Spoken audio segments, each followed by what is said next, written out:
This is Radio Free Asia. The following program is in Korean.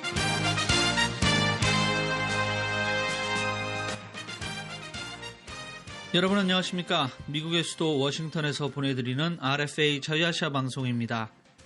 자유아시아 방송 한국어 방송은 라디오와 인터넷 rfa.org를 통해 뉴스와 정보, 논평과 기획보도 등 다양한 소식을 전해드립니다. 11월 25일 금요일 방송을 시작합니다. 이 시간 진행의 홍알보십니다. 먼저 오늘의 주요 뉴스입니다.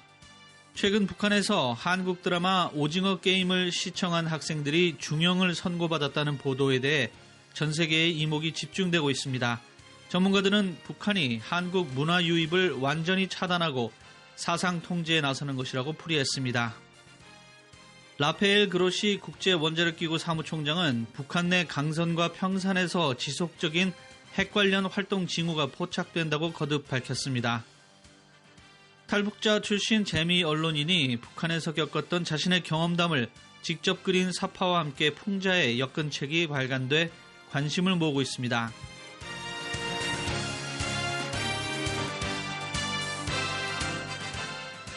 첫 소식입니다. 최근 북한에서 한국 드라마 오징어 게임을 시청한 학생들이 중형을 선고받았다는 보도에 대해 전 세계의 이목이 집중되고 있습니다. 이와 관련해 전문가들은 북한이 한국 문화 유입을 완전 차단하고 사상 통제에 나서는 것이라고 풀이했습니다. 김소영 기자가 보도합니다. 자유아시아 방송은 내부 소식통을 인용해 북한 고급 중학교 학생 7명이 오징어 게임을 시청하다 적발됐다며 최초 유포자에게 총살형이, 구입해 시청한 학생은 무기징역, 나머지 함께 시청한 학생들은 노동교화형 5년을 선고받았다고 보도했습니다. 세계 최대 동영상 서비스인 넷플릭스를 통해 방영된 오징어 게임은 세계적으로 1억 1천만 명 이상이 시청할 만큼 엄청난 인기를 끌고 있는 만큼 북한 주민들의 처벌 소식 역시 인터넷 등을 통해 급속히 퍼지고 있습니다. 지난 며칠 동안 세계 주요 언론들은 물론 트위터와 같은 온라인 사회관계망 서비스에는 관련 기사가 끊임없이 게재되고 있습니다. 이전에도 해외 영상물 반입에 대한 북한 당국의 감시와 처벌이 있었지만 사형과 무기징역 같은 중형이 내려진 건 북한에서 지난해 말 제정된 반동사상 문화 배격법에 따른 것이란 분석이 나오고 있습니다. 지난 2월 한국 국가정보원은 새로운 반동사상 문화 배격법에 대해 남측 영상물을 유입, 유포할 경우 최대 사형, 시청은 기존 징역 5년인데 15년으로 강화됐다고 설명한 바 있습니다. 토마스 오야 퀸타나 북한인권특별보고관 등 유엔 특별보고관들은 반동사상 문화 배격법과 총살 지시에 대한 우려를 표명하는 서한을 통해 반동문화 배격법이 의사표현의 자유를 침해할 수 있다고 지적하기도 했습니다. 북한 인권위원회의 그렉 스칼라튜 사무총장은 24일 자유아시아 방송에 북한 정권이 코로나19, 즉 코로나 비루스가 시작된 이래 외부 문화 유입 차단과 사상 통제 수위를 높이고 있다고 말했습니다. Well, this comes as no surprise because under the pretext of COVID, 처벌 소식은 놀랍지 않습니다. 북한은 외부 정보에 대한 접근을 금지해 왔습니다. 또 새로운 규정을 도입해 더욱 가혹한 처벌을 내리고 있습니다. 스칼라튜 사무총장은 특히 오징어 게임에 한국에 정착한 탈북민이 등장하는 점, 실제 북한 사회와 같이 제복을 입은 사람들이 매일 감시하고 있다는 설정 등이 북한 주민들에게 큰 관심을 불러일으키는 동시에 김정은 정권에는 더 큰 위협으로 작용할 것이라고 추정했습니다. 그는 한편으론 오징어 게임 시청에 대한 북한 주민 처벌 보도가 전 세계에 퍼지면서 일반인들에게도 철저하게 인권이 억압되는 북한 사회의 실상이 널리 알려지는 계기가 될 것이라고 말했습니다. 스칼라튜 사무총장은 그러면서 이러한 문제를 인식하는 것에서 한 발 더 나아가 국제사회가 북한 내 인권 탄압 문제 해결을 위한 실질적인 행동에 나서야 한다고 강조했습니다. The question is, what action is the international community going to take next? 국제사회 유엔 북한인권보고관 또 한국 정부가 향후 어떤 조치를 취할 것인가가 문제입니다. 사실 문재인 한국 정부는 그동안 북한 인권에 대한 정책을 제대로 펴지 않았습니다. No North Korean human rights policy. 북한 정보통신 전문 사이트 노스코리아테크의 마틴 윌리엄스 대표는 최근 북한 전문 사이트 38루스에 기고한 글에서 북한이 최근 몇 년간 한국 영상물뿐 아니라 북한 젊은이들의 한국식 말투, 옷차림까지 철저히 감시 통제하는 등 한국 문화 유입의 완전 차단을 꾀하고 있다고 지적했습니다. 역사적으로 남북한이 한 나라였던 만큼 다른 나라 영상물보다도 현재 남북한 사회의 극명한 차이를 보여주는 한국 영상물에 대한 통제와 처벌 수위가 훨씬 높다는 설명입니다. 한편 지난달 10월 북한 관영 매체는 오징어 게임에 대해 한국과 자본주의 사회 실상을 드러냈다면서 극한 경쟁으로 인류가 전멸하는 남한 자본주의 사회의 비겁함을 보여준다고 주장하기도 했습니다. 또 24일 북한 관영 노동신문은 논설을 통해 외부 문물에 대한 호기심이 많은 젊은 층이 제국주의 문화 침투의 핵심 표적이 되고 있다며 사상 사업의 필요성을 거듭 강조하기도 했습니다. RFA 자유아시아 방송 김소영입니다. 라페엘 그로시 국제원자력기구 사무총장은 북한 내 강선과 평산에서 지속적인 핵 관련 활동 징후가 포착된다고 거듭 밝혔습니다. 서재덕 기자입니다. 그로시 사무총장은 24일 북한의 핵 프로그램 지속은 유엔 안전보장이사회의 관련 대북 제재 결의를 명백히 위반하는 것이라며 유감의 뜻을 밝혔습니다. 그는 이날 발표한 성명에서 지난 8월 이사회 보고서 발간 이후에도 북핵 프로그램을 지속적으로 감시해왔으며 평안남도 강선 핵단지와 황해북도 평산의 우라늄 강상 및 정제 공장에서 핵 관련 활동이 지속되고 있다는 징후가 있다고 지적했습니다.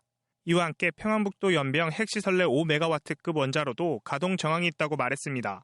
다만 7월 초 이후부터는 5메가와트 원자로 근처에 있는 폐연료병 재처리 시설인 방사화학실험실의 운영 징후는 보이지 않는다고 설명했습니다.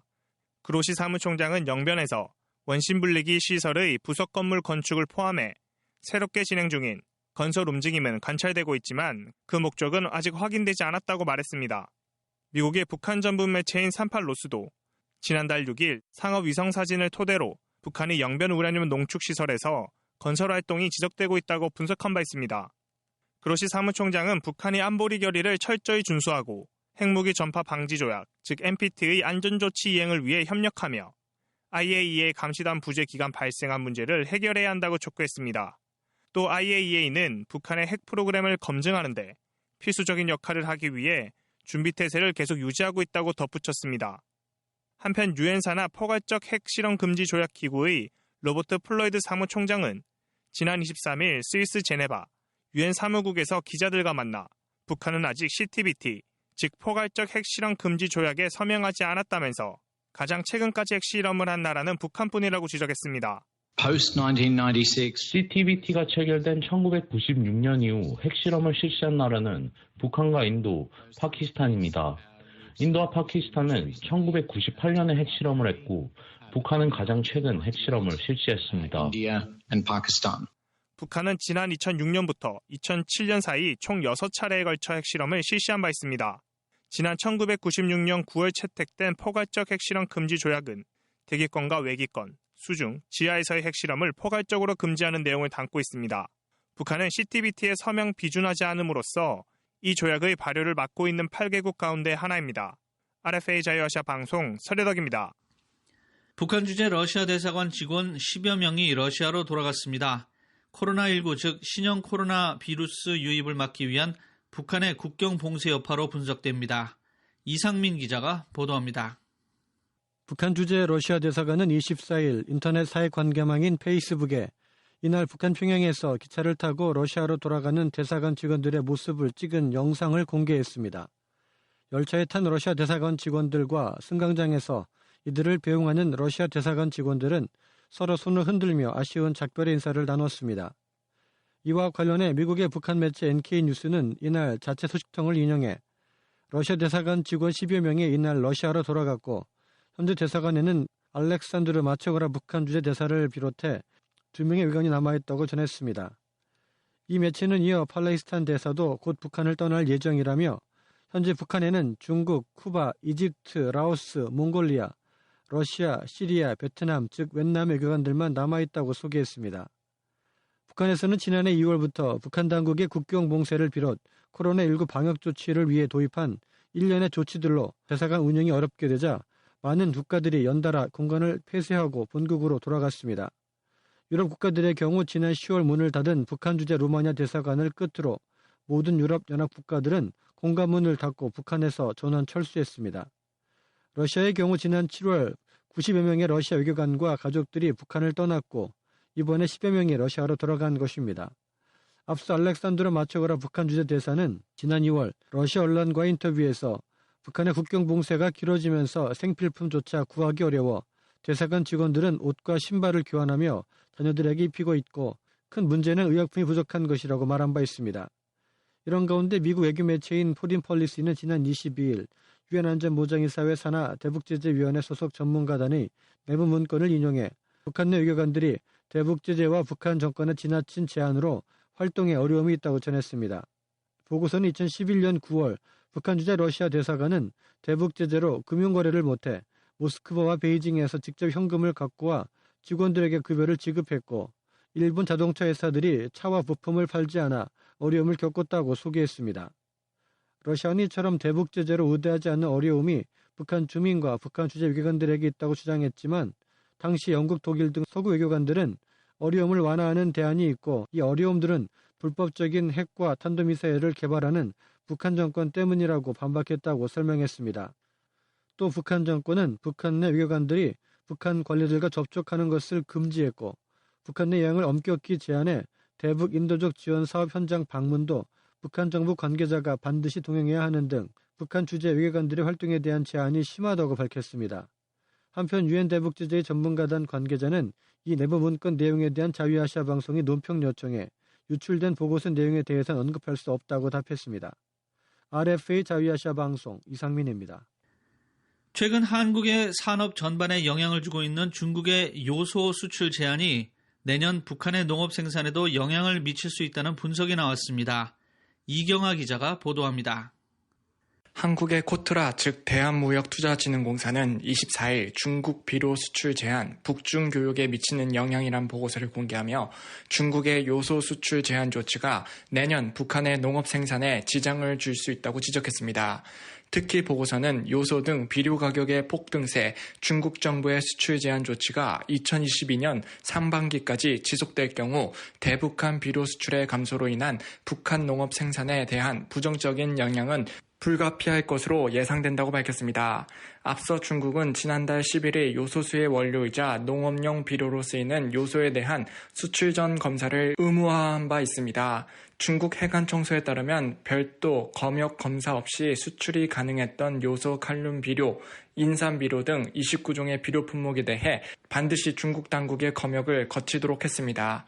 또 보고서는 중국이 규제 강화를 통해 요소 비료 등의 수출을 억제하고 중국 내수 시장에 요소 비료 등을 우선적으로 공급하기 위해 수출 제한 조치를 한 것이라고 분석했습니다. 중국이 국제적으로 비료와 요소 등 가격이 폭등하자 자국 내 요소 등 비료의 안정적 확보에 나섰다는 설명입니다. 그러면서 보고서는 중국의 요소 수출 제한 조치가 북한에 미치는 단기적 영향은 미미하겠지만 국제 원자재 가격 상승세에 따른 대북 수출량 감소 가능성이 있다고 우려했습니다. 특히 보고서는 올해 9월 누계 기준 비료는 중국의 대북한 수출 1위를 차지한 품목이라고 지적했습니다. 보고서에 따르면 지난 1월부터 9월까지 북한의 대중 비료 수입액은 전년도 동기 대비 342.3%가 급증한 2,420만 달러로 대폭 확대됐습니다. 이에 보고서는 석탄 등 산업 생산 원료의 가격 급등세가 이어지고 있어 중국 내 비료 및 요소 생산의 회복세는 당분간 기대하기 어려운 상황이라고 분석했습니다. 하지만 보고서는 계절적으로 비료 비수기인 겨울인 만큼 중국 정부의 이번 비료 수출 제한은 단기적으로 대북한 수출에 대한 직접적인 영향은 크지 않을 것이라고 전망했습니다. 이와 관련 미 연구기관 한미경제연구소의 트로이 스텐가론 선임국장은 24일 자유아시아 방송에 중국의 요소 수출 제한 결정으로 북한이 식량 압박에 직면할 가능성이 높다고 밝혔습니다. 북한의 중국 비료 수입은 올해 증가했지만 코로나19 이전 수준보다 절반가량 감소했습니다. 중국에서 북한으로 수입되는 비료의 원료는 주로 요소 기반입니다. 그러면서 스텐가론 선임국장은 내년 북한이 중국으로부터 요소, 암모늄 등의 수입에 어려움을 겪을 것으로 보이며 북한 내 농업 생산에 차질이 불가피할 것으로 전망했습니다. RFA 자유아시아 방송 이경화입니다. 최근 유엔 총회 제3위원회가 북한 인권 결의안을 채택한 것에 대해 17개 국제 비영리단 인권단체들이 이를 적극 환영한다는 입장을 밝혔습니다. 보도에 한덕인 기자입니다. 유엔과 파트너십을 맺고 있는 국제 비영리단체 세계시민단체연합은 24일 휴먼 라이츠 워치 등 총 17개의 국제인권단체가 북한인권 결의안이 올해로 17년 연속으로 유엔 총회 제3위원회를 통과한 소식을 환영한다는 내용을 담은 공동성명을 공개했습니다.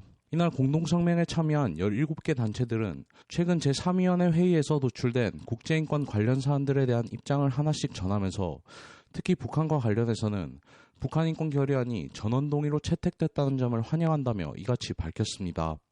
단체들은 이어 북한인권 결의안이 유엔 안보리를 향해 북한 인권 상황에 대해 국제형사재판소에 회부하고 인권 침해에 가장 책임 있는 것으로 여겨지는 사람들을 겨냥한 추가 제재를 고려하라고 권고한 것과 더불어 회원국들은 유엔 인권 최고 대표사무소와 협력해 북한의 인권 문제에 대한 책임 규명에 나설 것을 촉구한 것을 반긴다고 전했습니다. 한편 단체들은 안보리는 2014년부터 2017년까지 4년 연속으로 매년 12월에 북한의 인권 사항을 논의했지만 2018년과 2019년에는 회의를 열지 못했고 작년 12월에는 기타 사안으로 분류돼 비공개 협의에서 이 문제가 논의된 점에 문제를 제기하기도 했습니다. 또 인권활동을 하는 시민단체들과 유엔의 공인을 받은 비영리단체들이 19개월째 유엔 본부의 출입을 거부당하는 사태가 이어지고 있다고 지적했습니다. 그러면서 이로 인해 시민사회는 이번 제3위원회 회의에도 물리적 접근이 허용되지 못했고 이는 의견을 낼 기회가 주어지지 않았다는 점을 의미한다며 시민사회가 유엔 임무에 참여하고 효과적으로 기여할 수 있도록 현장 접근권이 즉시 복원될 것을 촉구한다고 강조했습니다. 지난 17일 미국 뉴욕 유엔 본부에서 열린 유엔 총회 제3위원회에서 표결 없이 합의, 즉 전원동의로 6년 연속으로 채택된 북한인권 결의안은 다음 달 유엔 총회 본회의에도 상정될 예정입니다. 한편 북한 측은 유엔 제3위원회의 북한인권 결의안 채택을 맹비난하며 수용하지 못한다는 입장입니다. 김성 유엔 주재 북한 대사는 지난 17일 이번 북한인권 결의안의 채택을 정치적 책략이라고 비판하며 미국과 유럽연합의 이중잣대와 적대적 정책의 결과물이라고 주장했습니다. 그러면서 결의안에 거론된 이른바 인권 침해는 결코 존재한 적이 없으며 우리 국가에서는 존재할 수도 없다고 반박했습니다. 한편 유엔 인권 최고대표 사무소는 24일 매년 유엔의 인권 결의안 채택에도 불구하고 북한의 인권 문제는 실제 크게 개선되지 않고 있다고 지적하는 보고들이 계속 제기되는 가운데 여전히 유엔 내 북한 인권 결의안의 채택이 효과적인 조치라고 판단하는지 또 관련 결함을 개선하기 위해 어떤 조치를 할 수 있다고 보는지 등을 물은 자유아시아 방송의 질의에 결의안은 유엔 회원국들의 문제이며 유엔 인권사무소는 그러한 계획에 대해 논평하지 않는 입장이라고 답했습니다. 유엔 인권사무소는 다만 그렇다 할지라도 국제사회가 북한의 인권 상황을 계속 파악하고 개선하도록 도울 수 있는 모든 것을 다하는 것이 매우 중요하다고 밝혔습니다. 그러면서 유엔 인권사무소는 북한과 북한 주민들의 인권 증진과 보호를 돕기 위해 지원을 제공하는 데 전념하고 있다고 전했습니다. RFA 자유아시아 방송 한덕희입니다. 탈북자 출신 재미 언론인이 북한에서 겪었던 자신의 경험담을 직접 그림 사파와 함께 풍자해 엮은 책이 발간돼 관심을 모으고 있습니다. 보도에 홍알복 기자입니다. 북한 주민이 믿고 있는 인민의 낙원은 애초부터 없던 것이었다. 미국의 수도 워싱턴 DC에 있는 자유아시아 방송의 언론인 피터 오 기자가 최근 인민의 낙원이란 제목의 책을 발간했습니다. 이 책은 1990년대와 현재까지 북한에서 실제로 있었고 지금도 일어나고 있는 100개의 이야기들을 풍자 형식으로 사파와 함께 엮은 것이라고 피터 오 기자는 말했습니다.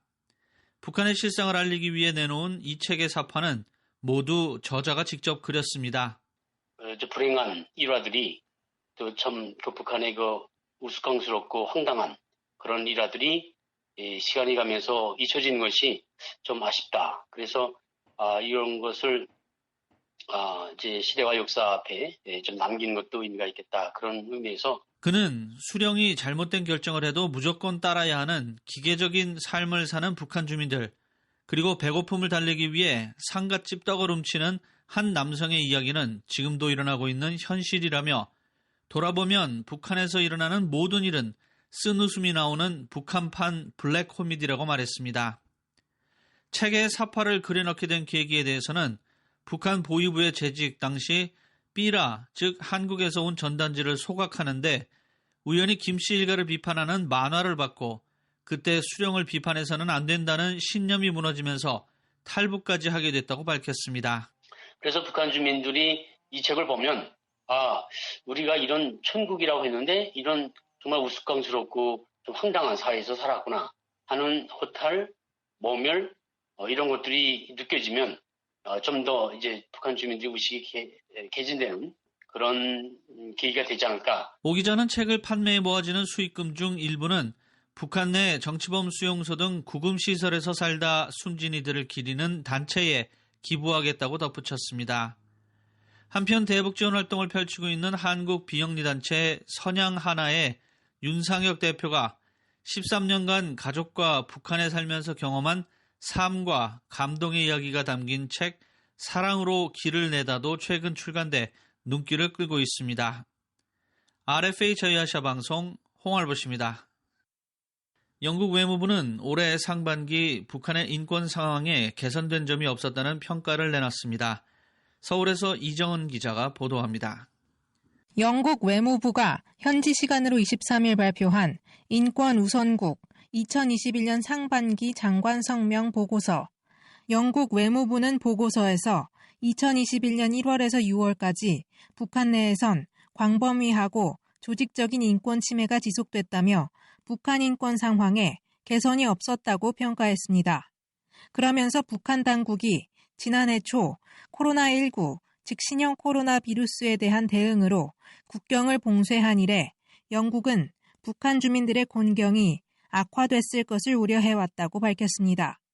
또 북한 내 국제적 주체들의 부재로 인해 북한 인권 상황 개선을 위한 활동이 더욱 어려워졌다고 전했습니다. 이에 더해 북한 주민들을 인권 침해로부터 보호해야 할 북한 당국의 책임을 상기하는 UN 결의에도 불구하고 북한은 UN 인권 최고대표 사무소와의 협력과 UN 특별보고관의 방북 허용을 지속적으로 거절했다고 지적했습니다. 아울러 북한 헌법은 표현, 종교, 언론, 집회의 자유 등을 보장하지만 실제로 북한 주민들은 이 중 어떤 자유도 누리지 못한다고 말하며 비정부 기구 등은 북한 내 심각한 인권 침해에 대한 충격적인 보고서를 발간해왔다고 말했습니다. 다음 해 초 주한 영국 대사로 부임할 예정인 콜린 크룩스 북한 주재 영국 대사는 24일 인터넷 사회 연결망인 트위터에서 보고서의 북한 관련 내용을 공유했습니다. 앞서 영국 외무부는 지난 7월 발표한 인권과 민주주의 연례 보고서에서 북한의 입국 제한으로 운영이 불가능해진 평양 주재 대사관을 2020년 5월 잠정 폐쇄했지만 크룩스 대사는 인권 문제에 대해 북한 관리들 그리고 UN 인권 전문가들과의 관여를 지속했다고 밝혔습니다. 또 중국, 러시아, 아프가니스탄 등 30개 국가들과 더불어 북한을 인권 문제가 특히 우려되는 인권 우선국으로 분류했습니다. 영국 외무부는 2016년 인권 우선국 분류를 시작한 이래 6년 연속 북한을 명단에 포함해 왔습니다. 서울에서 RFA 자유아시아 방송 이정은입니다. 최근 북한에서 한국 드라마 오징어 게임을 시청한 학생들이 중형을 선고받았다는 보도에 대해 전 세계의 이목이 집중되고 있습니다. 전문가들은 북한이 한국 문화 유입을 완전히 차단하고 사상 통제에 나서는 것이라고 풀이했습니다. 라페엘 그로시 국제원자력기구 사무총장은 북한 내 강선과 평산에서 지속적인 핵 관련 활동 징후가 포착된다고 거듭 밝혔습니다. 탈북자 출신 재미 언론인이 북한에서 겪었던 자신의 경험담을 직접 그린 사파와 함께 풍자의 엮은 책이 발간돼 관심을 모으고 있습니다. RFA 자유아시아 방송 뉴스입니다.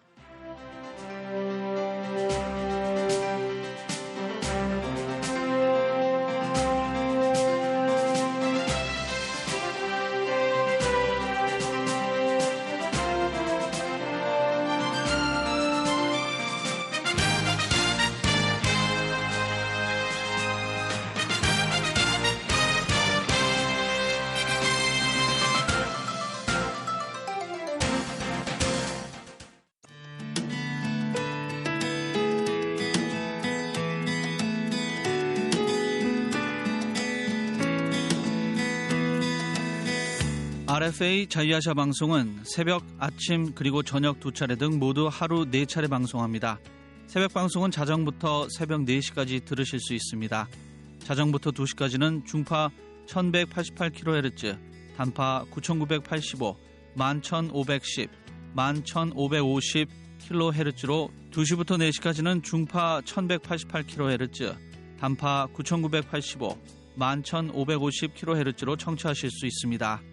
아침 방송은 오전 6시부터 7시까지 단파 9940, 9985, 11945kHz로, 저녁 방송은 오후 7시부터 8시까지는 중파 1566kHz, 9시부터 10시까지는 단파 9700kHz, 그리고 10시부터 11시까지는 단파 9460kHz로 들으실 수 있습니다.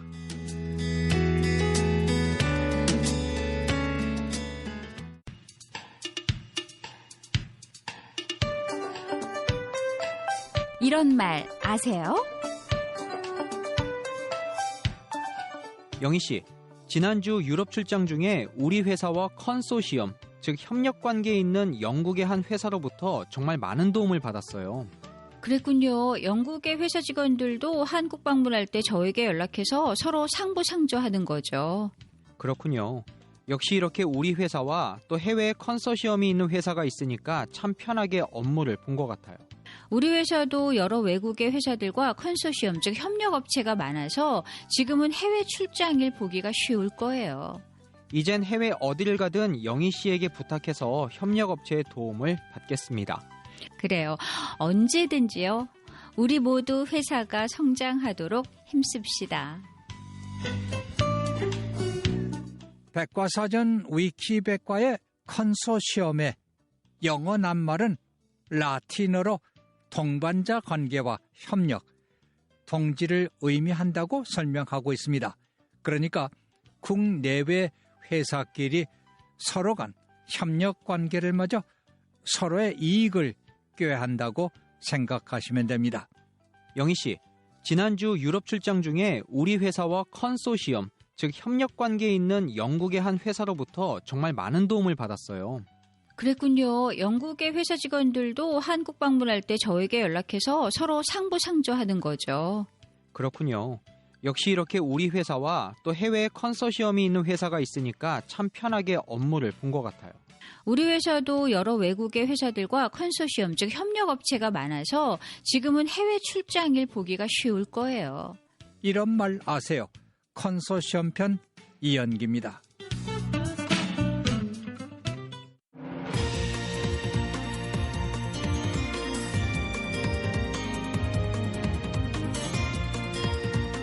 청취자 여러분 안녕하십니까? 세계 곳곳의 소식을 전하는 지구촌 소식 천소람입니다.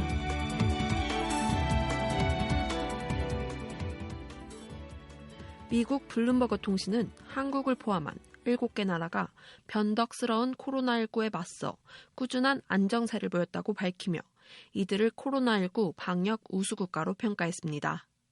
현 시간 23일 블룸버그 통신이 선정한 7개 국가는 한국 외 노르웨이, 덴마크, 핀란드, 아랍에미리트, 캐나다, 스위스인데요. 이들 7개국은 강력한 보건 의료체계와 사회적 결집력으로 코로나19 사태에서 매단계 효과적으로 대응할 수 있었다고 통신은 설명했습니다. 국민이 정보를 신뢰하고 자발적으로 규율에 따름으로써 코로나19를 차단할 수 있었고 상대적으로 신속하게 백신을 확보할 수 있었다고 통신은 덧붙였는데요. 이들 국가는 백신 접종률, 델타 변이 퇴치, 경제활동 재개 등 모든 면에서 늘 평균 이상 수준이었다고 통신은 전했습니다. 블룸버그는 여러 통계에 근거해 지난해 11월부터 매달 세계 53개국을 대상으로 코로나19 회복력 순위를 매기고 있는데요. 지난 1년 동안 백신 접종 개시와 델타 변이의 등장 등 계속해서 새로운 변수가 나타나 매달 국가 순위가 달라졌지만 몇몇 나라는 과학기술과 사회적 결집력 그리고 학습 효과를 통해 최악의 상황을 면할 수 있었다고 지적했습니다. 대유행 초기에는 격리 조치와 국경 통제 등 강력한 봉쇄 전략을 구사한 나라들이 높은 순위에 들었지만 지금은 백신 접종률을 높여 사회, 경제적 활동을 정상화한 나라들이 상위권을 차지하고 있습니다. 몇몇 나라가 다시 전면 봉쇄에 들어가고 있지만 먹는 치료제가 나와 장기적으로 코로나19 상황을 제어할 수 있을 것으로 기대되고 있습니다.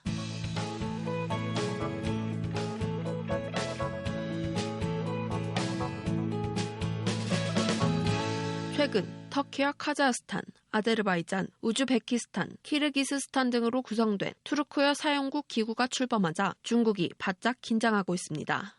돌걸은 6세기와 8세기 사이에 오늘날 내몽골에서 흑해에 이르기까지 유라시아 지역 동서남북에 걸쳐 광대한 제국을 건설했던 민족입니다. 원래 발음인 튀르크를 한국식 한자음으로 정한 명칭이 돌걸인데요. 오늘날 투르크계 민족의 조상으로 알려진 돌걸은 가장 강성했던 시기에 수나라의 수도를 점령하고 조공을 받기도 했습니다. 745년 후돌걸이 멸망할 때까지 약 200년에 걸쳐 돌걸의 침입에 시달려야 했던 중국은 이런 역사적 배경 때문에 돌걸족의 발흥에 대해 본능적인 두려움과 경계심을 가질 수밖에 없는데요. 약 1500년 전 중국을 위협했던 돌걸 제국의 부활을 연상시키는 투르크계 국가들의 정치, 경제적 밀착이 신장 위구르 지역의 분리독립 움직임을 부추길 수 있다는 우려 때문입니다. 독립을 놓고 중국 중앙정부와 갈등이 끊이지 않고 있는 신장 위구르 자치구 주민 때문에 중국은 언어적 동질성과 민족주의적 연대를 통해 과거의 영화를 재현하려는 이들의 행보가 행여 신장 위구르 지역의 독립 움직임에 기름을 붓지 않을까 경계하는 분위기가 역력합니다.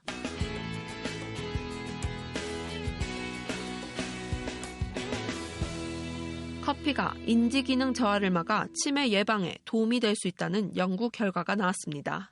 호주의 에디스 코안 대학의 한 연구팀은 커피를 자주 마시는 사람은 인지기능 저하가 치매의 전 단계인 경도 인지장애로 진행될 가능성이 낮다는 연구 결과를 발표했습니다.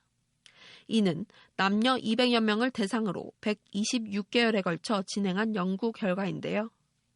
인지기능이란 뇌의 정보를 저장하고 저장된 정보를 끄집어내 사용하는 모든 행위, 즉 기억, 생각, 판단, 실행하는 능력을 말하는데요.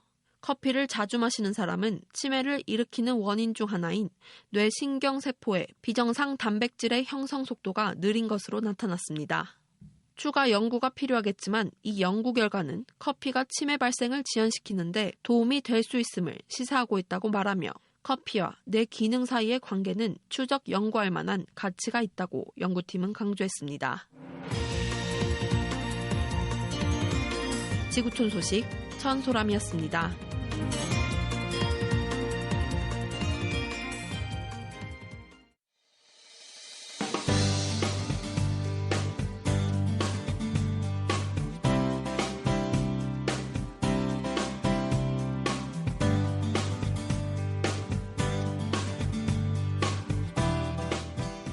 청취자 여러분 안녕하세요. 10년 차이로 한국에 입국한 선후배가 전해드리는 남한정착 이야기. 우리는 10년 차이. 저는 함경북도 무산 출신으로 올해 정착 10년 차 박소연이고요. 양강도 해산 출신으로 이제 막 한국에 정착한 이혜연 씨와 함께합니다.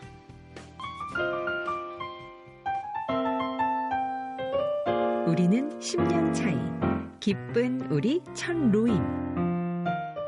일을 했으면 돈을 받아야죠. 네, 그렇죠. 그러자면 우리가 무슨 일을 하면 그냥 아침에 갔다가 그냥 쓰고 오는 게 아니라 서류 같은 걸 주고 맞아요. 받잖아요. 북한에서는 이제 일을 시작하면은 말로 그냥 하잖아요. 네. 우리 이게 한 6개월 동안 일할 건데 이게 와서 일하라고 하루에 몇 시간 일해요 이런 걸 따지지 않아요. 그냥 그렇죠. 그냥 아침부터 저녁까지야 이렇게 시간이 정해져 있지 않거든요. 그리고 서류를 따로 작성하거나 이런 게 없어요. 그런 걸 작성을 못 해봐가지고요.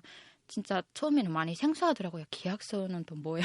네, 아르바이트를 하는데. 맞아요. 계약서를 쓰더라고요. 몇 시간이라도. 그래서 그게 있으면 조금 우리한테는 좋죠. 법적 효력도 낸다고 하더라고요. 이제 하루에 몇 시간을 일하며 한 달에 며칠을 일하며 휴일은 언제고 휴게 시간은 언제냐. 그리고 시급은 얼마고 이런 거를 하고 이제 또 거기에 또 더 들어가는 사항은 이제 일 그만둘 시기에는 무슨 일주일 전부터 이제 나한테 먼저 얘기를 해라. 얘기를 이제 너무 급하게 그만두면은 그분들도 대체자가 없으니까. 막 그렇죠. 많이 바빠지니까.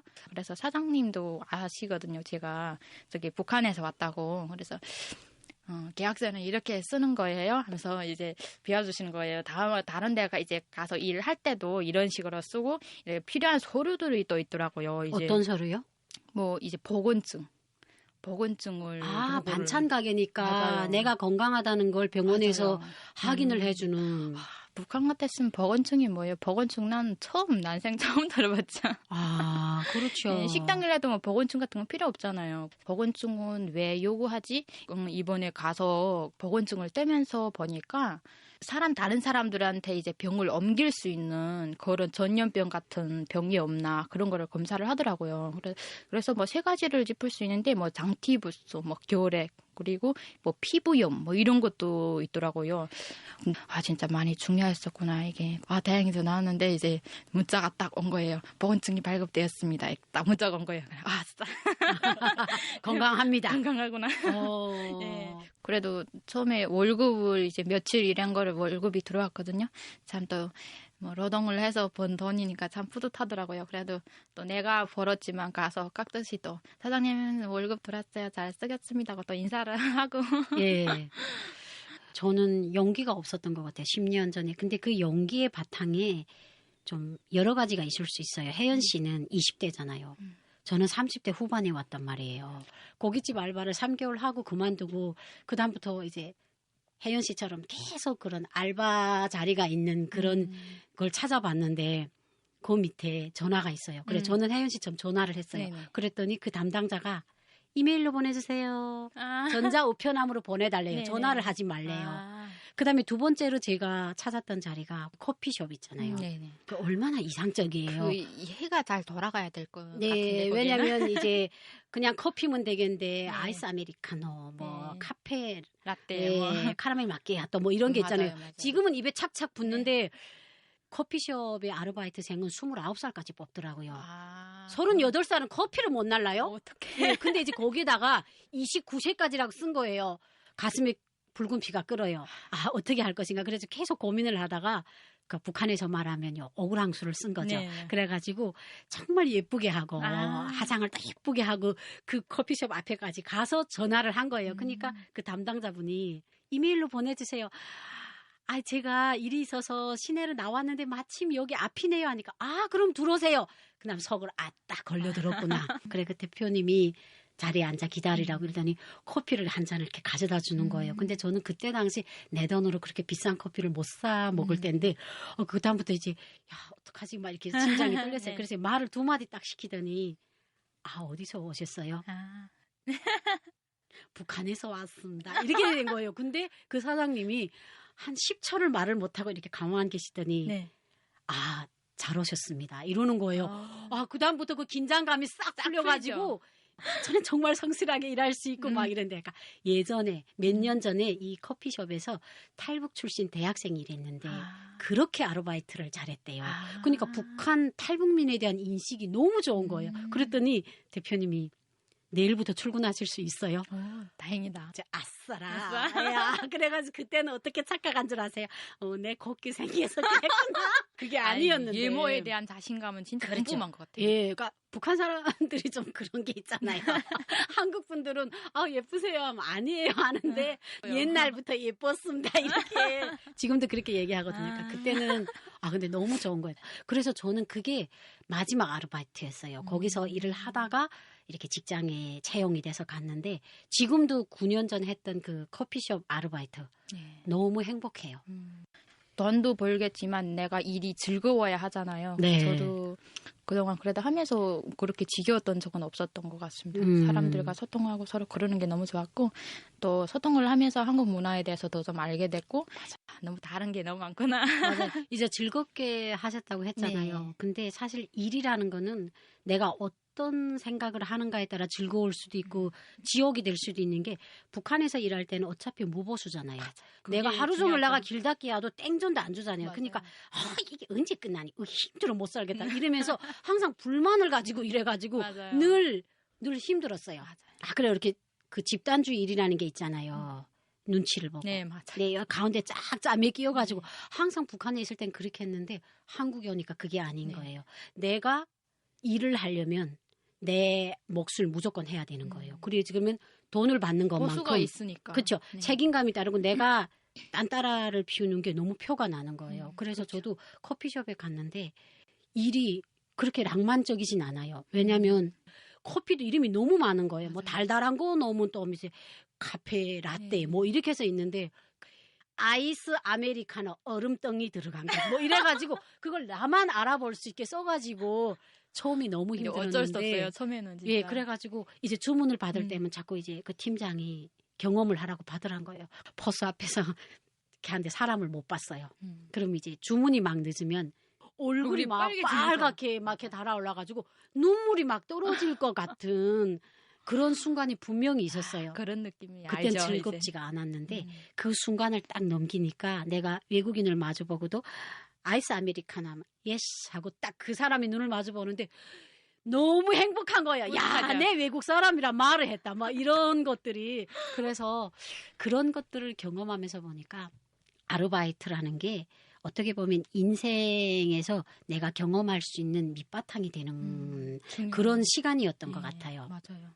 북한 같았으면 내가 대학을 다니고 있고 뭐 고등학교를 다니고 있다면 그 용돈을 버는 게 없잖아요. 부모님한테 엄마 나 이거 뭐 학교에서 뭐 이렇게 내라고 하는데 엄마한테 얘기를 해야 해결이 되는 거지. 내가 일부러 벌 수는 없잖아요. 맞아요. 그런 얘기하면 북한 엄마들 말 하나죠.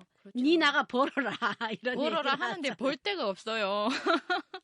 벌 데가 있었으면 저도 진짜 열심히 벌었을 것 같습니다. 진짜 그게 조건이 안 돼가지고 네, 학생이 공부도 하지만 그래도 짬 시간이 있단 말이에요. 그 시간을 내가 내 용돈을 위해서 돈을 번다고 하면 완전 열심히 일할 것 같아요. 근데 참 아쉽게 그런 세상에서 살지 않다 보니까 여기 와서 그 내가 또 지금 공부를 하고 있잖아요. 공부를 하면서도 짬 시간에 이렇게 용돈을 벌 수 있다는 게 너무 좋은 것 같아요. 그리고 또 아르바이트 같은 경우에는 또 쉽게 구할 수도 있고 그렇죠. 뭐 정규직이 아니라도 이제 몇 시간 알바라도 할 수 있는 게 너무 좋고 편리한 것 같아요.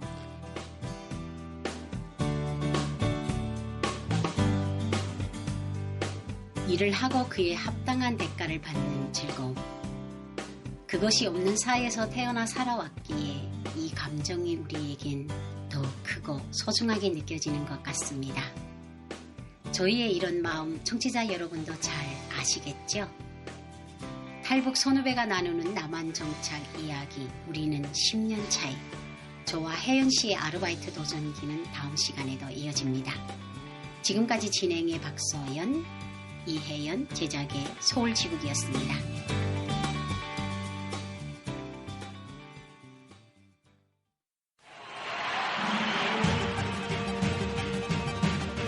스포츠를 좋아하는 사람들이 만드는 남북한 스포츠 소식, 스포츠 매거진입니다. 스포츠 매거진.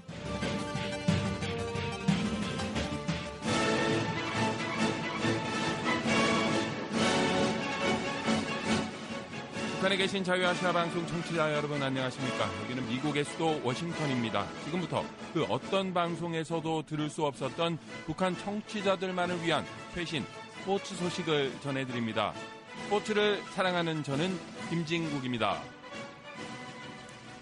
내년 2월 4일 개막하는 중국 베이징 동계올림픽 티켓은 해외에 판매하지 않으며 코로나19 예방 백신을 맞은 중국 내 거주자에 한해 판매한다고 베이징 동계올림픽 조직위원회가 30일 확정 발표했습니다. 조직위는 필요하지 않은 인원은 중국에 오지 않겠다는 원칙을 관철하겠다고 밝혀 베이징 올림픽을 계기로 한 남북회담 추진에도 부정적인 영향을 끼칠 전망입니다. 이날 토마스 바흐 국제올림픽위원회 위원장과 앤드루 파슨스 국제패럴림픽위원회 위원장이 참석한 IOC 집행이사회에서 2022 베이징 동계올림픽 방역 정책을 심의했다고 중국 관영 신화사가 보도했습니다. 조직위가 심의 발표한 내용에는 백신 접종, 폐쇄식 관리, 관중, 선수 등록, 숙박, 핵산 검사 등 6가지가 담겼습니다. 우선 조직위는 백신 접종 정책을 엄격하게 시행한다고 강조했습니다. 이에 따르면 올림픽과 패럴림픽 참가 선수들은 모두 반드시 백신을 맞아야 합니다. 선수 이외 인원은 양자 택일 정책을 시행합니다. 첫째, 중국 도착 14일 전까지 2차 접종을 완료한 인사는 입국 후 폐쇄 순환 관리를 받게 됩니다. 둘째, 백신 미접종자는 중국 입국 후 21일간 집중 격리 관찰을 받아야 합니다. 승인하는 백신은 세계보건기구 관련 국제기구 혹은 관련 국가당국이 비준한 백신 모두라고 발표했습니다. 베이징의 폐쇄 순환 관리는 도쿄올림픽 당시 입국자와 현지인의 접촉을 막은 버블 방역의 중국식 명칭입니다. 개막 2주 전인 2022년 1월 23일부터 패럴림픽이 진행되는 3월 4일부터 13일까지 시행됩니다. 폐쇄 순환 관리는 경기장은 물론 격리, 교통, 숙박, 식사와 폐막식 등 경기 관련 모든 시설에 적용되며 이들 지역에서 참가자는 조직위가 제공하는 교통 시스템만 사용해야 합니다. 폐쇄 순환 관리는 무관용 제로 코로나를 고수하는 현 중국 방역 정책과 비교하면 완화된 측면이 없지 않습니다. 중국은 현재 백신 접종 여부와 관계없이 모든 해외 입국자에 대해 21일 격리 정책을 엄격하게 요구하고 있습니다.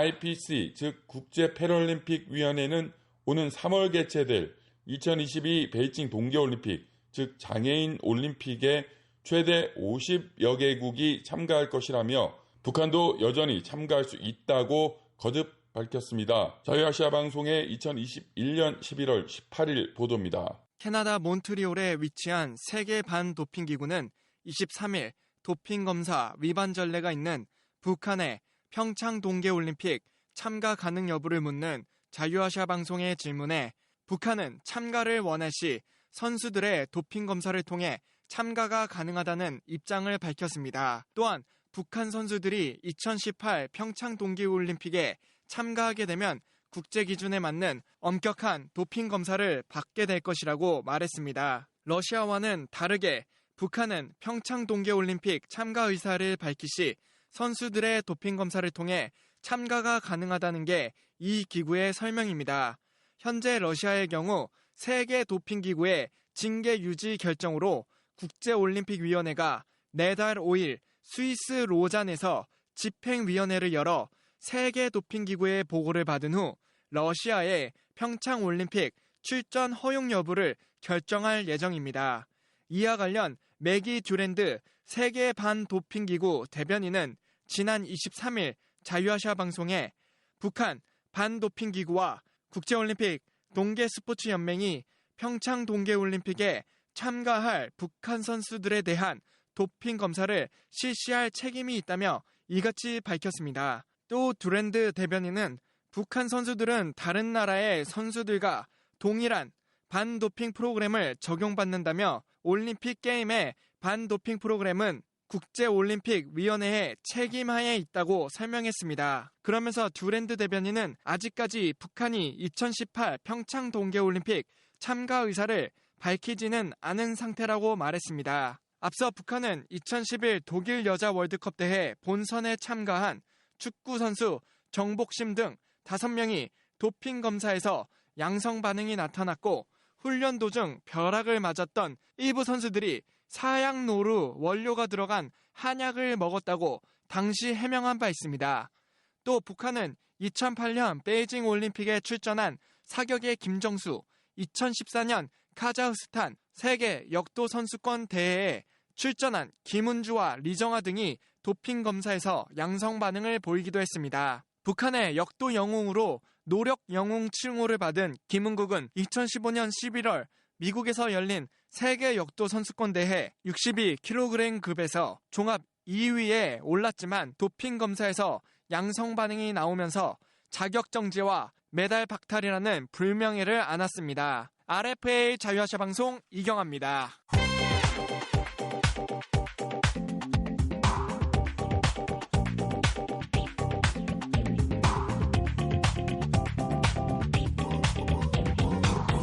한중일 동북아 3국 올림픽 레거시 협력과 미디어 협력 방안을 논의하는 2021 한중일 미디어 포럼이 23일 오후 한국의 평창 알펜시아 리조트 컨벤션 센터 그랜드 볼륨에서 열렸습니다.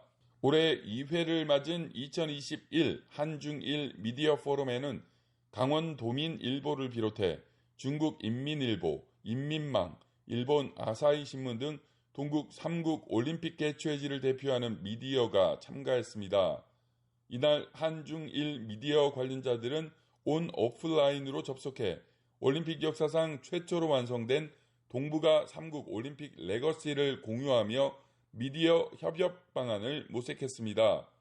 또 남북 공동 개최를 추진 중인 2024 강원 동계 청소년 올림픽 성공 개최를 위해서도 연대를 구축하기로 했습니다.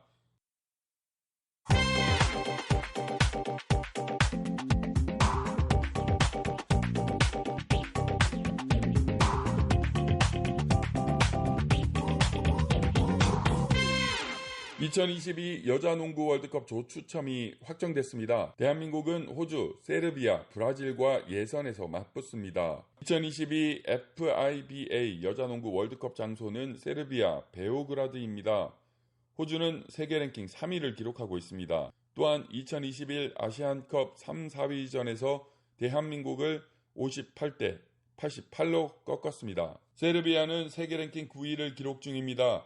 2021 유로바스켓 우승뿐만 아니라 2020 도쿄올림픽 4위에 올랐습니다.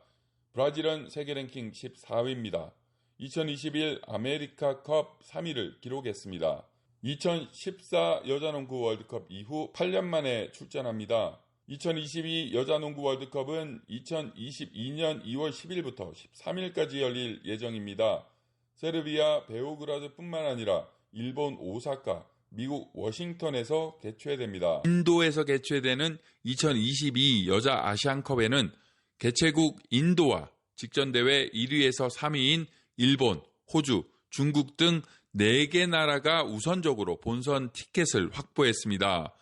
여기에 A조에서 H조까지의 예선을 1위로 통과한 8개 나라, 대만, 베트남, 인도네시아, 미얀마, 한국, 필리핀, 이란, 태국이 본선에 올라 총 12개 나라가 우승을 했습니다. 스포츠를 좋아하는 사람들이 만드는 남북한 스포츠 소식, 스포츠 매거진. 오늘 순서는 여기까지입니다. 스포츠 매거진. 청취자 여러분 건강하십시오.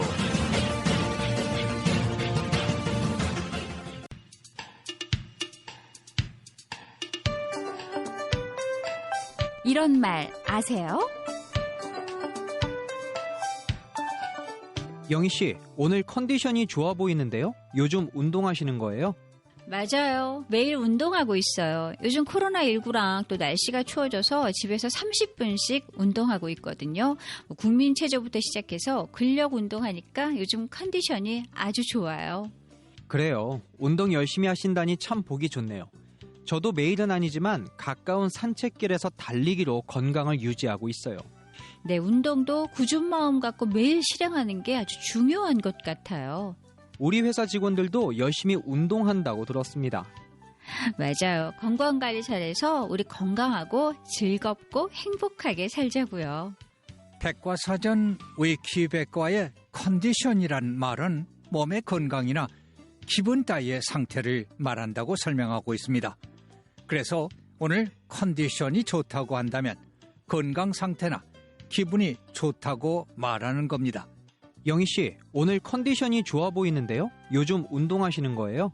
맞아요. 매일 운동하고 있어요. 요즘 코로나19랑 또 날씨가 추워져서 집에서 30분씩 운동하고 있거든요. 국민체조부터 시작해서 근력 운동하니까 요즘 컨디션이 아주 좋아요. 그래요. 운동 열심히 하신다니 참 보기 좋네요. 저도 매일은 아니지만 가까운 산책길에서 달리기로 건강을 유지하고 있어요. 네, 운동도 꾸준 마음 갖고 매일 실행하는 게 아주 중요한 것 같아요. 우리 회사 직원들도 열심히 운동한다고 들었습니다.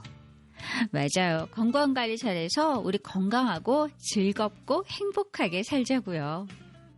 이런 말 아세요? 컨디션 편 이연기입니다.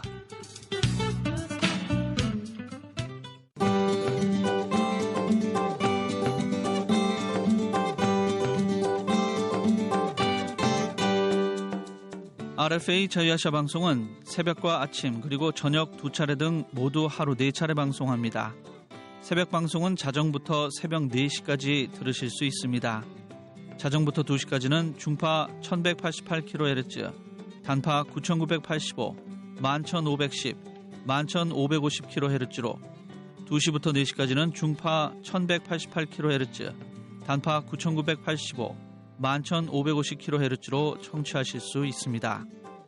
아침 방송은 오전 6시부터 7시까지 단파 9940, 9985, 11945kHz로 저녁 방송은 오후 7시부터 8시까지 중파 1566kHz, 9시부터 10시까지는 단파 9700kHz, 10시부터 11시까지는 단파 9460kHz로 들으실 수 있습니다.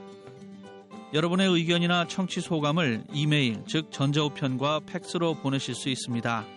이메일은 nk@rfa.org이고 팩스는 미국 전화번호 1-202-530-7765입니다. 또 인터넷과 스마트폰인 지능형 손전화기를 통해 듣고 보실 수 있습니다. 인터넷 주소는 www.rfa.org이고 스마트폰은 korean.rfa.org입니다. 앱스토어에 있는 사운드 클라우드와 구글 플레이 스토어에서 무료로 다운받을 수 있습니다.